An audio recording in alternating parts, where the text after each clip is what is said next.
Ya nggak apa-apa Kak Hesti di situ juga nggak apa-apa kan, moderatornya sama aja kan, nggak ngaruh toh, 5 menit kan sama aja. Nah ya udah nggak ngaruh dah, aku diam aja lah sih. Iya, Bang Faruk Kakak kurang diam pandai. aja. Biar aku sama Bang Faruk, kakak yang jagain Bang Faruk aja. Kalau misalnya dia tiba-tiba keluar, kakak yang ngundang lagi kan, kakak bisa main TikTok. Bang Faruk kan nggak bisa. Ya, aku jawab dulu nih, Bang Faruk. Udah ku WA dia tadi, si Okinya nyariin kau juga. Aku juga Makanya nyari dia udah abang web, ya. sambungkan. Makanya aku WA. Berarti ini nggak bisa PK. Bisa PK. PK sama bisa, aja. bisa. Gimana PK 3 orang? Bisa Ada nggak bisa. undang nggak? Ini undang ya. Aku Ini undang ya. PK-nya kita nih. Silakan diterima. Gak usah norak kali kok Bang Faruk. Sudah, aku Nah, diam. silakan Bang Faruk sekarang 5 menit. Waktu Bang Faruk, silakan. Enggak, prologmu tadi selesaikan dulu lah prologmu tadi. Sudahnya Bang, tinggal 1 menit ya itu. Percuma, sama aja tinggal 1 menit abang jalan. Silakan. Nah, poinnya aja sampaikan dari prolog. Oke, poinnya. Poin Ya, keselamatan poinnya dalam teman-teman, hidup. keselamatan hanya ada di dalam Yesus dan cuma Tuhan Yesus yang berani bilang, akulah jalan dan kebenaran dan hidup. Tidak ada seorang pun dapat sampai kepada Bapa kalau tidak melalui aku. Dan kita orang Kristen kalau tidak mau mati di dalam kebinasaan, maka kita harus percaya Roma 10 ayat ke-9, jika dengan mulutmu kamu mengaku bahwa Yesus adalah Tuhan dan Allah telah membangkitkan dia dari antara orang mati, maka kamu akan diselamatkan. Itu poinnya. Silahkan Bang Faruk ambil waktunya.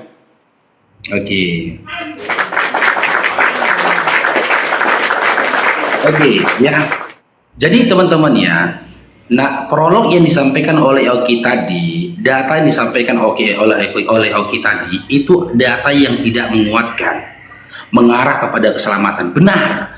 Memang dalam Yohanes 14 nomor 6 ada tertulis Yesus berkata, "Akulah jalan kebenaran dan hidup. Tidak ada yang sampai kepada Bapa kalau tidak Bang Faruk, sorry Bang Faruk, bahas dulu iman Bang Faruk, baru nanti. Iya nanti ku komparasi. Ini Ya, komparasi. jangan langsung Iya. nyebrang. Iman Ini abang komparasi.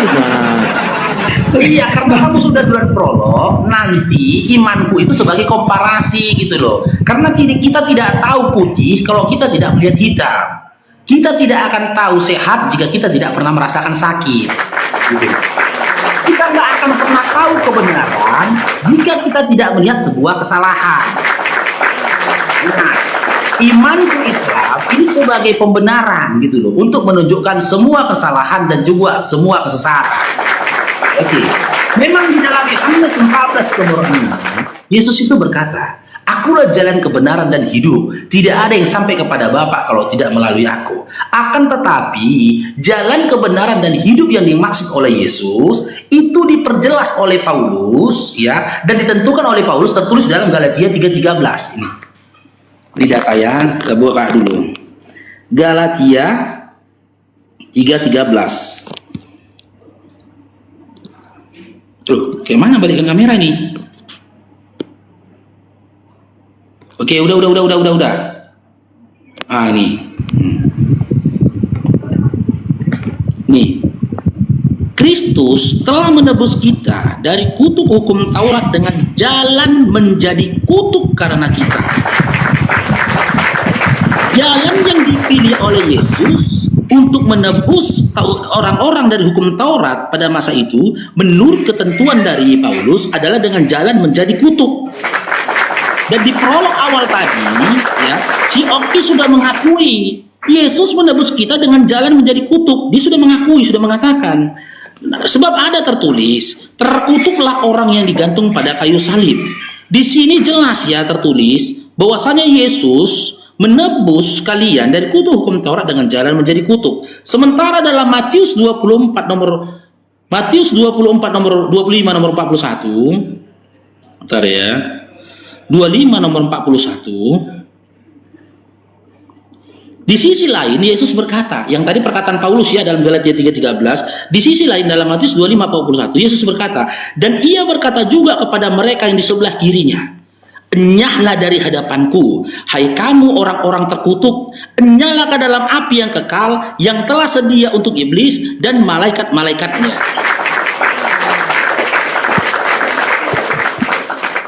Seiring dengan apa yang dikatakan Paulus dalam Galatia 3:13, maka jalan keselamatan yang dijanjikan oleh Yesus itu telah dibatalkan oleh Paulus.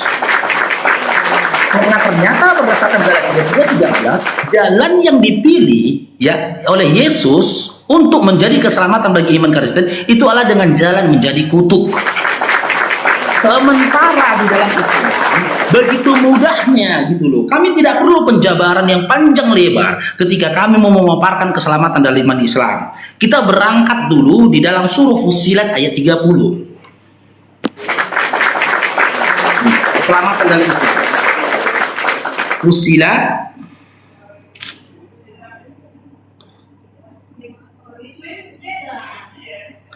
ayat 30.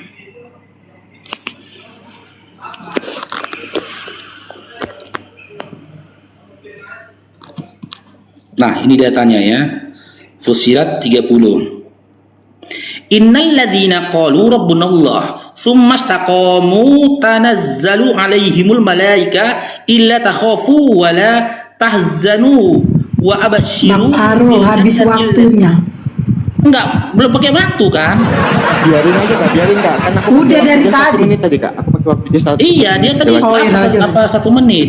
Wa basyiru bil jannati allati kuntum tu'adun. Yang artinya sesungguhnya ini langsung jelas dan eksplisit dia Adinda Oki. Sesungguhnya orang-orang yang berkata Tuhan kami adalah Allah, kemudian tetap dalam pendiriannya, ini dalam kurung ini penjelasannya, tetap dalam pendiriannya dan akan turun malaikat-malaikat kepada mereka seraya berkata, janganlah kamu takut dan bersedih hati serta bergembiralah dengan memperoleh surga yang telah dijanjikan kepadamu. Konteks dan narasinya jelas. Jannah. Sementara keselamatan yang dimaksud oleh Yesus dalam Yohanes 14 nomor 6 tidak mengarah kepada surga. Tetapi metode.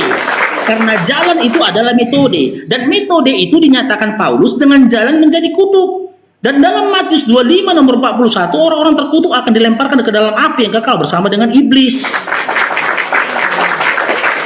Maka bentar ya, saya balik lagi ini ribet kali PKP kami rupanya ya.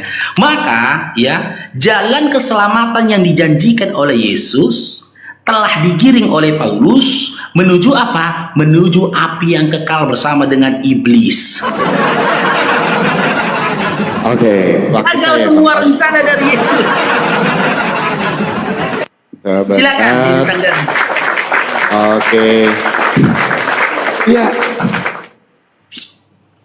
Oke, teman-teman, kita tanggapi dulu apa yang menjadi narasi Bang Faruk. Walaupun di opening statement Bang Faruk udah langsung nyebrang, nggak apa-apa ya teman-temannya, nggak masalah. Oke, kita tanggapi dulu ya teman-temannya.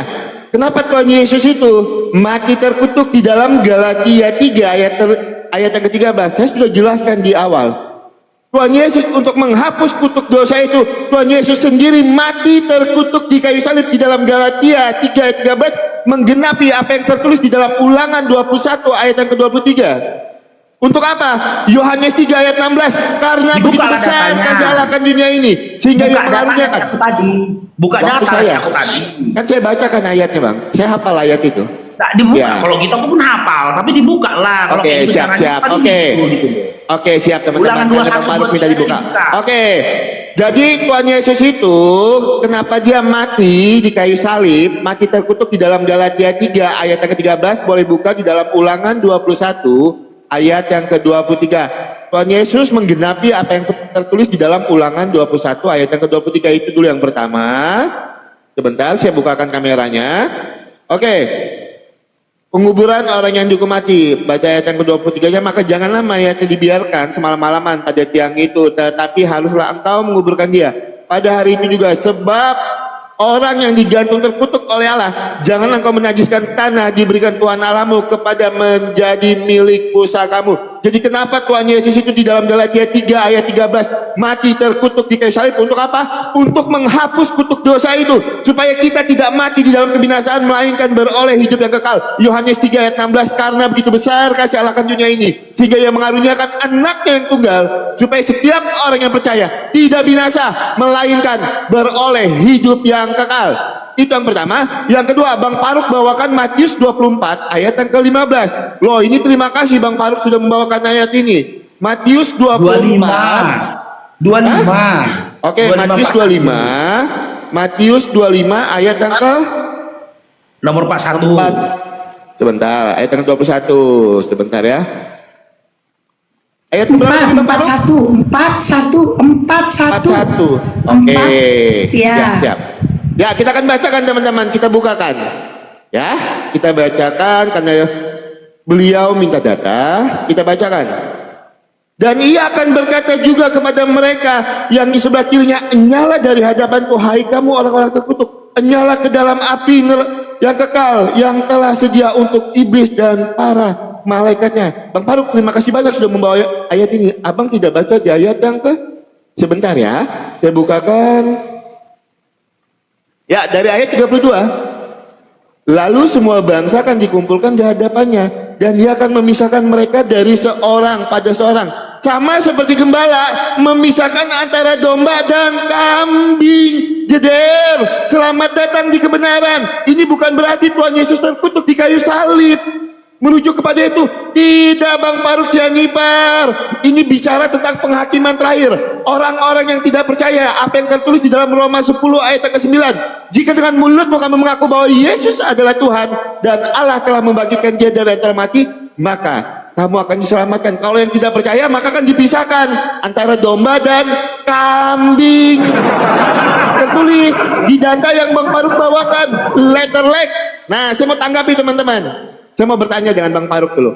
Bang, yang saya mau tanya, seperti apa kalau kita mau selamat itu harus mengikuti siapa, Bang? Mengikuti Allah atau mengikuti perintah Nabi Muhammad? Datanya mana? Supaya kita dapat mencapai keselamatan itu. Supaya kita untuk mencapai keselamatan itu, apa yang harus kita ikuti? Perintah Nabi Muhammad atau perintah Allah? Datanya mana? Tertulis di mana itu datanya? Ya, itu dulu. Karena waktu saya masih 46 detik, teman-teman Kristen, Pak AMNZ, kencengin tap-tap layarnya teman-teman. Kita buktikan siang ini teman-temannya, kalau Tuhan Yesus adalah jalan dan kebenaran dan hidup. Nah, jadi satu pertanyaan saya dulu, melalui siapa? Di dalam agama Islam, keselamatan itu dapat kita raih. Percaya saja atau percaya dan berbuat baik? Datanya mana? Percaya kepada Nabi Muhammad atau percaya kepada siapa? Untuk mencapai keselamatan di dalam iman Bang Faruk. Sebenarnya kurang lebih seperti itu pertanyaannya. Silahkan Bang Faruk tunjukkan datanya. Oke Pak AMJ, terima kasih banyak, Tuhan berkati. Tunggu habis waktunya ya. Siap. Nah itu udah bisa Bang Faruk, mantap. Udah habis. Oke. Udah. Yang menang Aku siapa? izin ya, buat Kak Hesti sama Bang Faruk, ini aku live di YouTube ya, aku minta izin ya. Enggak, PK-nya yang menang siapa yang PK?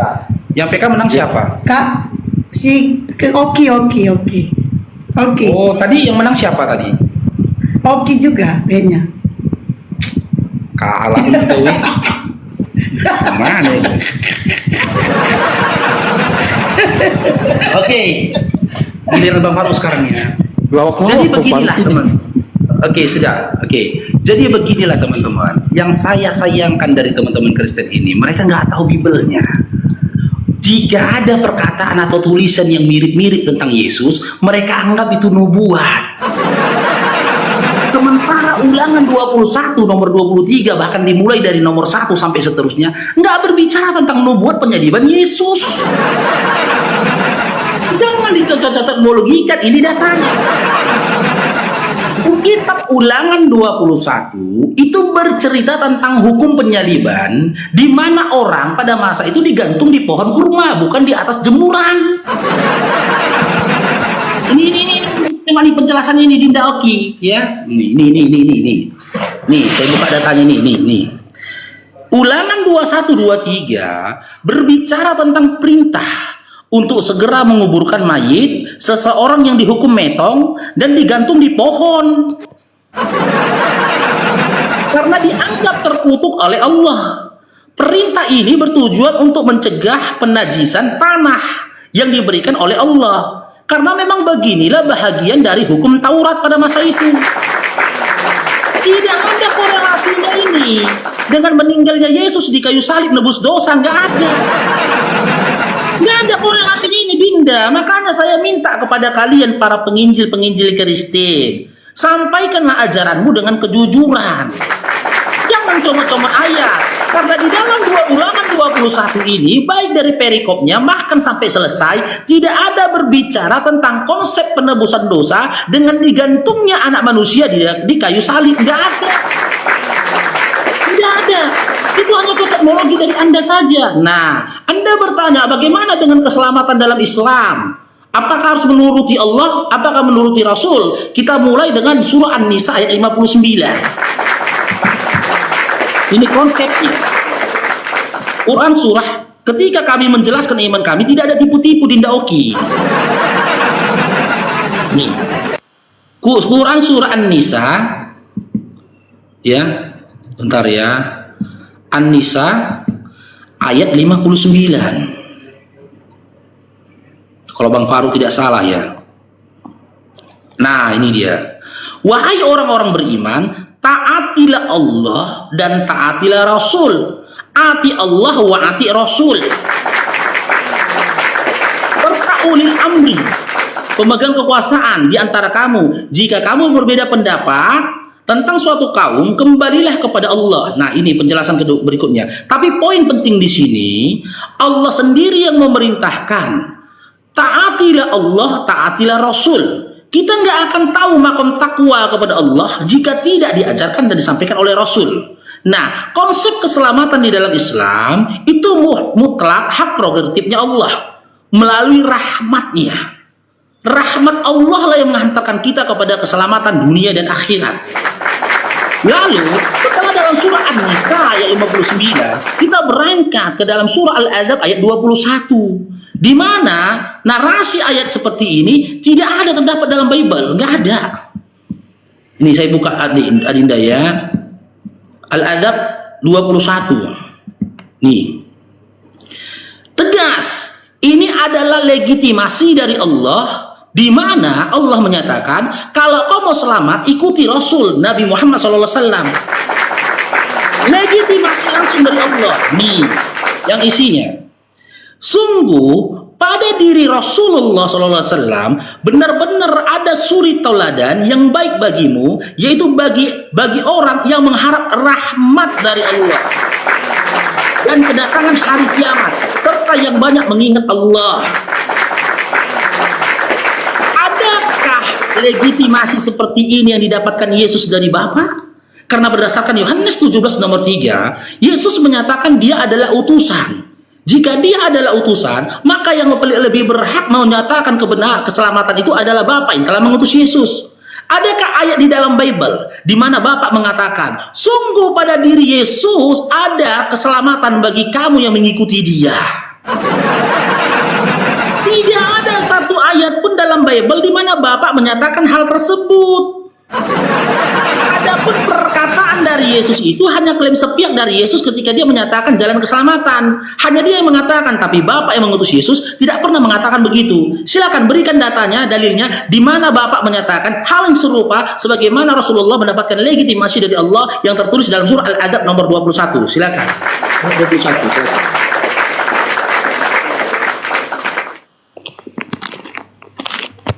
Nah, tadi siapa yang menang PK? Masih saya. Tadi siapa menang? Masih saya. Oke. Ah, gawat ini. Oke, silakan Bang Faruk diundang. Diundang saya, silakan. KSD bisa ngundang nggak? Belum muncul. Belum muncul kan? Dah. Oke, teman-teman, kita tanggapi dulu apa yang menjadi jawaban bantahan Bang Faruk tentang Ulangan 21 ayat angka 23. Katanya Oten itu nggak pernah mau jujur kalau menafsirkan Alkitab.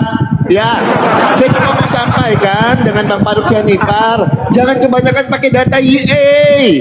Ya, jangan kebanyakan pakai data IE, Bang, bahaya. Ya, kita bukakan teman-teman ya, Ulangan 21 ayat angka 23. Maka janganlah mayatnya dibiarkan semalaman pada tiang itu. Apakah pohon kurma itu tiang? Apakah pohon kurma itu tiang? Bang Faruk, makanya jangan terlalu kebanyakan pakai data email. Oke, itu saya sudah bantah. Nah terus, di mana kepastian keselamatan oleh Tuhan Yesus? Sebentar, ini datanya. Yohanes 10 ayat ke-28. Dan aku memberikan hidup yang kekal kepada mereka supaya dan mereka pasti tidak akan binasa sampai selama-lamanya, dan seorang pun tidak akan merebut mereka dari tanganku. Haleluya, praise the Lord. Bang Faruk, itulah jaminan keselamatan di dalam iman Kristen. Oke, sebab Allah mengutus anaknya ke dalam dunia bukan untuk menghakimi dunia, melainkan untuk menyelamatkan oleh dia dunia. Ketika dia mengaku kalau Yesus adalah Tuhan dan Allah telah membangkitkan dia dari para mati, maka kamu akan diselamatkan. Jeder, tertulis Yohanes 3 ayat ke-17. Itu data Bang Faruk. Itu data tertulis eksplisit tentang pertanyaan Bang Faruk. Nah sekarang ketika Bang Faruk tadi menjawab kalau kita mau selamat kita harus mengikuti suri toladan Nabi Muhammad, tapi saya bisa tunjukkan data kalau Nabi Muhammad tidak bisa menyelamatkan. Ini datanya di dalam Sahih Bukhari 2548. Ini data ya, 2548. Oke, saya bukakan datanya sama Bang Faruk. Oke ya, Pak AMNJ, terima kasih banyak, Tuhan berkati. Oke, Bukhari 2548, derajatnya Sahih. Saya bacakan. Wahai kaum Quraisy, atau ucapan semacamnya, peliharalah diri kalian, karena aku tidak dapat membela kalian sedikit pun di hadapan Allah. Wahai Bani bin Abdi Manaf, aku tidak dapat membela kalian sedikit pun di hadapan Allah. Wahai Abbas bin Abdul Muthalib, aku tidak dapat membela kamu sedikit pun di hadapan Allah. Wahai Sophia bibi Rasulullah, aku tidak dapat membela kamu sedikit pun di hadapan Allah. Wahai Fatimah putri Muhammad, mintalah kepadaku apa yang kamu tahu dari hatiku. Hartaku, sungguh aku tidak dapat membela kamu sedikit pun di hadapan Allah. Ini data Bang Faruk, tidak dapat menyelamatkan. Itu yang pertama. Yang kedua, kalau kita lihat lagi di dalam Sahih Bukhari, Sahih Muslim 5037 Bang Faruk. Sebentar ya, saya bukakan datanya. Sahih Muslim ya teman-teman ya, bukan Bukhari ya, masih ada waktu ya. Muslim 5037. Tidak ada seorang pun yang dimasukkan surga oleh amalnya. Dikatakan, tidak juga Tuhan wahai Rasulullah. Beliau menjawab, tidak juga aku, kecuali bila Rohmu melimpahkan rahmat padaku. Lah itu gimana Bang Faruk? Dua data. Tidak dapat menyelamatkan, bantah pakai data. Bantah pakai data Bang Faruk ya. Nah, lanjut ke pertanyaan saya selanjutnya, Bang Faruk. Ketika Bang Faruk tadi bernarasi, suri toladan adalah Nabi Muhammad. Saya minta data dulu, gunakan Al-Quran Bang Faruk. Tunjukkan satu kebenaran yang dilakukan oleh Nabi Muhammad yang menjadi teladan kalian.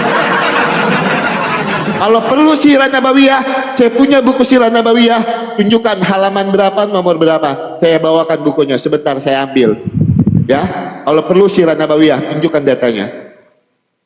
Satu kebenaran yang dilakukan oleh Nabi Muhammad yang menjadi suri toladan Bang Faruk. Saya mau actionnya ya, bukan perintah.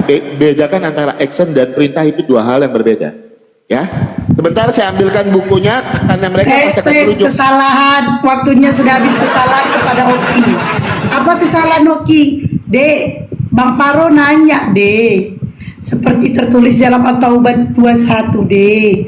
Ada enggak orang Kristen, ada enggak di dalam Yesus, diri Yesus ada suri teladan deh Ya, nanti yang kalian ikuti. Dilanjut. Waktunya Bang Faruk ya. Lanjut, dia sudah jawab itu. Oke, kita main waktunya deh ya. Aku kasih tahu kau deh. Kau tidak menjawab. Oke deh. Di mute. Bang Faro, ke mute suaramu, ke mute. Oke, Oke, jadi gitu teman-teman ya. Diskusi sama Oki ini gak maju-maju, jalan di tempat. Coba. Tadi di narasi awal sebelumnya aku udah bilang sama Dinda, keselamatan itu hak prerogatifnya Allah, bukan Nabi. Justru data yang kau kasih tadi membenarkan dan memperkuat narasiku sebelumnya. Gitu loh. Memang benar, tidak di tangan Allah, tidak di tangan Nabi, tidak di bawah kekuasaan Nabi surga dan neraka dan juga keselamatan itu tidak. Tapi mutlak ya di bawah kekuasaannya Allah. Tapi Allah memberikan cara gitu loh, jalan supaya kamu mendapatkan keselamatan. Dimulai tadi Bang Farouk kasih sama kamu surah An-Nisa 59. Ati Allah wa ati Rasul wa ati ulil amri. Patuhilah Allah, patuhilah Rasul, kata Allah. Allah yang ngomong itu. Lalu setelah itu Allah memberikan lagi jalannya bagaimana mendapatkan keselamatan yang identik dengan rahmat. Surah Al-Adzab 21. Al-Adzab 21, sesungguhnya dalam diri Nabi Muhammad SAW ada suri tauladan yang baik untuk kau ikuti bagi kamu yang ingin mendapatkan rahmat dari Allah. Kalau kau mau dapat rahmat, dapat keselamatan, ikuti Nabi. Yang ngomong itu Allah. Legitimasi, validasi yang akurat. Karena Pak Rabbul Alamin yang menyampaikan itu. Kalau Nabi sholat, kau sholat. Kalau Nabi puasa, kau puasa. Gitu loh. Lalu ku komparasi dengan kamu. Adakah ayat yang seperti ini dalam Bible di mana Bapak memberikan validasi kepada Yesus bahwasanya Yesus itu adalah jalan kebenaran dan hidup? Karena berdasarkan Yohanes 14 nomor 6, ya, jalan kebenaran dan hidup yang disampaikan Yesus itu hanya perkataan dia saja. Klaim sepihak dari Yesus, tidak ada validasi dari Bapak. Seluruh umat di atas bumi ini mengakui dan membenarkan umat Islam ini memang mengikuti Nabi. Nabi kami sholat subuh 2 rakaat, kami sholat subuh 2 rakaat. Yesus sujud dalam Matius 26 nomor 39, kalian joget-joget, lompat-lompat lalu pargoi. Dalam Markus 12:29, Yesus menjelaskan bahwasanya hukum yang utama adalah Tuhan Allah itu Tuhan itu adalah Esa. Kalian malah memahami Tuhan itu Tritunggal. Dalam Matius 11:25 Yesus mengatakan, aku bersyukur padamu Bapa Tuhan langit dan bumi. Malah kalian hadirkan Tuhan lain selain Tuhannya Yesus dengan menjadikan Yesus sebagai Tuhan. Yesus tidak pernah mengajarkan kalian pergi ke gereja hari Minggu, tapi kalian berpesta dan joget-joget di hari Minggu. Yesus tidak pernah mengajarkan kalian untuk membayar perpuluhan, tapi pendeta-pendeta meminta perpuluhan. Yesus tidak pernah mengajarkan kepada mereka, jadikanlah aku Tuhan selain dari Bapa yang telah kutuhankan. Malah kalian jadikan Yesus Tuhan. Bahkan Yesus dalam Matius 7:22-23 mengatakan, ya orang-orang yang diusir oleh Yesus yang memanggil dia Tuhan, bernubuat demi nama dia, bermusik demi nama dia. Gitu loh. Kenapa kalian panggil Yesus Tuhan? Yesus dalam 2 Yohanes 1 nomor 7 mengatakan si penyesat itu yang gak percaya Yesus itu Tuhan. Dia si penyesat dan antikristus. Malah kalian katakan Yesus itu Tuhan. Kalian si penyesat. Dinda Oki, coba kau pahami dulu pertanyaanku. Coba kau pahami dulu pertanyaanku gitu loh. Sebutkan satu ayat dalam Bible di mana Bapak memberikan legitimasi kepada Yesus ketika Yesus mengklaim dirinya adalah jalan kebenaran dan hidup. Karena apa? Ketika tidak ada validasi dari Bapak yang telah mengutus Yesus dari setiap perkataannya Yesus, maka itu hanya perkataan yang sepihak saja. Kalaupun kalian ikuti Yesus, apa Yesus yang kau ikuti? Mana ada dari diri Yesus yang kalian ikuti? Kalian umat Kristen yang hidup di masa sekarang, kalian adalah pembantah Yesus, pembangkang Yesus. Ya, kalianlah yang menghujat Yesus dengan kalian lebih condong mendengarkan perkataan-perkataan daripada Paulus. Sementara kami tunjukkan ketaatan kami tunjukkan bahwasanya kami mengikuti apa yang diajarkan Nabi. Ketika Nabi beribadah dengan cara begitu, kami pun beribadah dengan cara yang serupa. Oke. Habis waktunya. Kan, saya Pak, ya, jelaskan Bang lagi Farouk. kok. Dibilangkan dulu sama dia, paham nggak dia pertanyaanku gitu loh. Itu udah dijawab dari tadi. Oke. Tenang. Jangan kejang-kejang, santai aja. Oke. Silakan diterima. Ya, teman-teman, kita jawab dulu, setelah ini kita akan balikan dengan pertanyaan